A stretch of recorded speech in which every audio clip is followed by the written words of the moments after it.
Are you like me? When you aren't feeling well, do you Google your symptoms online late in the night for hours only to find that you have some terminal illness? I had a headache for a few days, and my Google doctor convinced me it was brain cancer. But how do I know the symptoms that I have are not in fact cancer or any deadly disease? Well, there's no better way to stop cancer than to find them early. But there's a catch.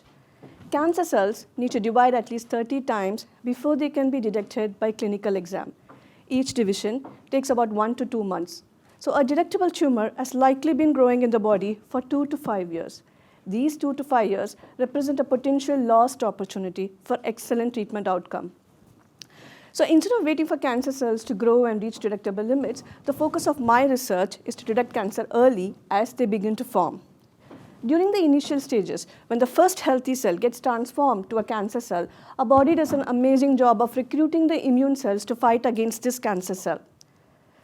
So in a body environment, there is something similar to what I've depicted here on screen. It's where the immune cell meets the cancer cell. One specific immune cell, which I've shown here in blue, is a natural killer cell. Just like how our nose can pick up the scent in the air, these natural killer cells can sense the presence of a single cancer cell. When these natural killer cells associate themselves with a tumor, they begin to exchange information. And in this process, they become tumor-educated natural killer cells, because now they have massive information about the tumor they have just interacted with. At any given point of time, our blood has over 2 billion natural killer cells. And if each of these killer cells can recognize a tumor, then why not use them for cancer detection?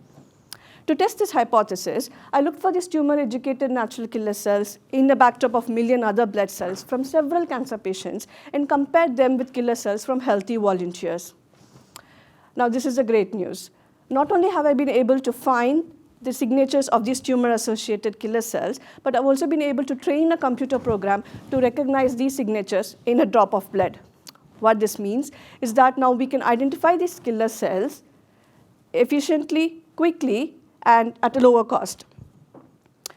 The preliminary findings of these results show that the test has far-reaching implications, enabling us to detect cancer earlier where the treatments are more effective, because now we use immune cells instead of cancer cells.